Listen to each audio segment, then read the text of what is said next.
The latest Pompey news, updates every day from the Pompey Sound news desk. Former Portsmouth striker Jermaine Defoe has some key Derby Day advice for Pompey players as they prepare to visit Southampton for the South Coast Derby on Sunday.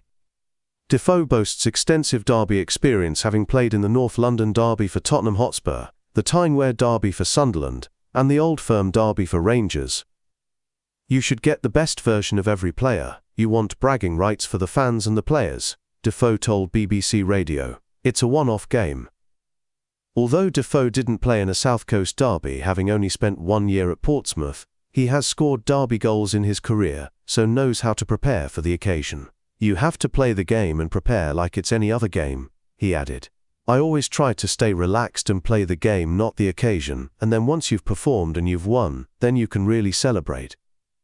As a player you find a little bit more, you find extra because of the size of the game, the magnitude of the game." Yeah, Jermaine Colin Defoe is a very reliable witness as to what derby games are all about. He's never played in the year that he was with Pompey against Southampton, but he's played huge derby games for Rangers, for Spurs, and also for Sunderland. And so when he says it is a special occasion and you can feel it, but you just have to switch off to that fact and play your normal game. When he says that's what you have to do, that's what you have to do. Defoe has been round and round and round the block in his playing career, distinguished playing career, something like 600 appearances in top-flight football and over 200 goals. And for England, something like 57 caps and, is it 27 goals? Bear with. 20 goals for England. Nothing of him. He's only 5'6" and a bit, but he could put himself about, and he knew where the goal was, and he knew how to celebrate the goals. He based his celebrations on one of his heroes, Arsenal and England's legendary Ian Wright. So every word that Jermaine Defoe has to say about Sunday is really worth listening to and taking on board, and you almost feel that a player of his calibre, who's got some coaching experience, could have been called in as a one-off consultant on the business of derbies. I don't think John Messino's been involved in a giant derby himself, but he's a man who learns quickly and is also prepared to learn and to listen. So he will have genned up on what it might take for the players on Sunday, and he could do a lot worse himself than to listen to what Jermaine Defoe has to say. Franco Ume impressed after breaking into the Cork City side as a teenager and has shone for Crystal Palace's under-21 team. But now the forward is aiming to leave a mark in senior English football after making the move to Pompey. He was one of 4 arrivals on deadline day at the start of the month, joining alongside Joseph Bursick, Mackenzie Kirk and Connor Chaplin. And Ume is ready to make the next step in his career, as the Blues look to build on last season's championship survival. The 20-year-old said, "I think they came to watch a couple of my games last season, but then I didn't hear anything more about it. But then I found out that they wanted to sign me, and it just feels great to now be here. I've been told what it's like at Fratton Park. Now I'm ready to kick on, and I know it's going to be different coming to the championship, but I'm ready for it. The manager showed me clips of the team and where I would fit into it to make a difference, which I really appreciated. I had a great time at Crystal Palace. I've learnt a lot and developed as a player.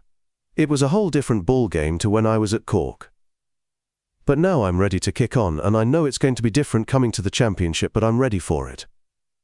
I don't know anyone here personally, so I've been excited to meet them all, and now I can't wait to get started." Ume has progressed through the age groups with Republic of Ireland and made his debut for their under-21s earlier this year. He said, "I love going on international breaks and being able to represent my country, so hopefully I'll be able to keep that going." So as time goes by, we begin to form a clear picture of John Messino's ideal side, his ideal team. He wants 2 dominant centre-halves. That's fairly standard. He wants 2 solid patrolling midfielders in front of the back 4. Again, standard. A commanding goalkeeper who's a good shot stopper. Yep. A good distributor of the ball. Fullbacks who can get forward but certainly know how to defend. There's nothing surprising about any of this. Then he wants some players playing immediately behind his number 9. and he has a clear idea about what sort of a number 9 he wants. He wants Bishop, period, end of. Good luck to those who are coming in and seeking to carve a place for themselves in the starting 11 wearing the equivalent of the number 9 shirt, because you've got a job on your hands wrestling that from Colby Bishop when John Messino is in charge at Fratton Park. But what's really interesting and a real statement of his preference is the plethora, that's the only word for it, the plethora of quick, wide men who can play on both flanks. But they do have a preferred flank.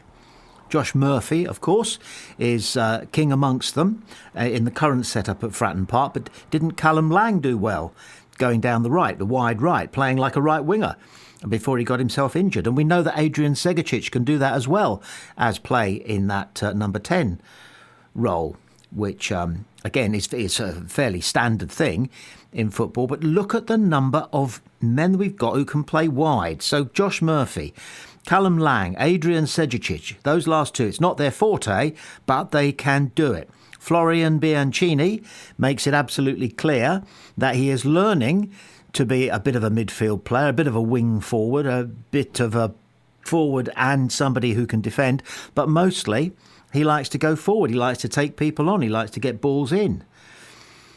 Franco Ume, who was just talking there, is the same sort of player. He's a little bit bigger than the other guys. Apparently he's knocking 6 foot, so he can be quite useful at the far post, but basically he is a fast winger. Harvey Blair, who is recovering from injury, is another right winger. And Yang Ming Hyuk, on loan from Spurs, claims he can play on either wing, and we've already seen what trickery he can bring to the game. Brandon Downey, we've just signed for a fee from Northern Ireland. He's only 16, and he is described as, by Sam Hudson, a traditional winger. And we've borrowed wingers who have done very well for us, such as Abu Kamara, and we've borrowed wingers who haven't done so well with us. Sammy Silvera, although he's back on his game from what we read, and if only he could have done it for us, then over the last, what there is of this season and last season, we've had 9 quality traditional wingers. Men who can get to the byline and get the cross in, or pull it back and get a shot in, or get on the end of the ball that's coming in from the other side. And that, I think it's safe to say, is pretty much John Macedo's trademark position on the pitch. Wide, fast men. Pompey fans can be forgiven for concluding that the John Messino approach to hiring new players who are young, with the view to developing them both as players and assets, means that the Pompey squad is on average one of the youngest in the Championship. But we at Pompey Sound have been crunching the numbers, and it turns out that the current Pompey squad is the perfect balance of youth and experience. The average age of the Pompey squad is 25.6 years, whereas some teams such as the 2 Sheffield clubs have an average age of in the low 24 years category. And some clubs such as Ipswich and Wrexham have players well over 27 years of age, whilst Derby tops the table, with a squad average age of 28.2 years.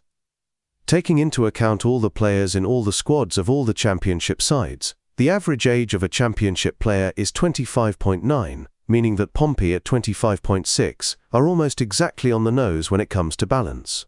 Yeah, it more or less told us what we wanted to hear, which is that the Pompey squad, in terms of the balance between youth and experience, is pretty much spot on. We've been buying up so many, I'm going to say kids, I don't mean that in any way disparagingly, but people who have even more potential than current ability. And we have been borrowing them and buying them and basically equipping our squad with a lot of people who have quite a bit to learn about the game. But we've also got to balance it. Plenty of pairs of legs in our squad that have been around the block a few times. And they've still got it in their legs, but what they've got in their hearts and minds is something that you're not really born with, and that's experience. So, perfect news. Average age in the Championship, 25.9.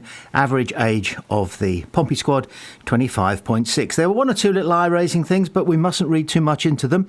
The two bottom clubs at the moment, Sheffield Wednesday and United, are the two youngest squads in the Championship. Sheffield United, 24.3. Sheffield Wednesday, 24.4. And as you go down towards the bottom, the squads do appear a little bit younger. QPR are 24.8, Watford are 24.6. And as you work your way towards the teams that people expect will do quite well this season, you get Ipswich, the second oldest squad, at 27.3. Wrexham still have yet to spring the surprises that people are predicting for them. They're 27.2. Birmingham are 27. Of the teams in the Championship, approximately 9 or 10 are 26 years old. 3 are 27 years old. 1 is 28 years old. 4 are 24 years old. And the category that Pompey are in, 25, that's the second largest category. In other words, once again, we're, whether it's average or mode or median, however you want to cut it, we're right in the middle. In other words, perfect balance between youth and experience. So, yet another thing that John Mastino has got on the nose.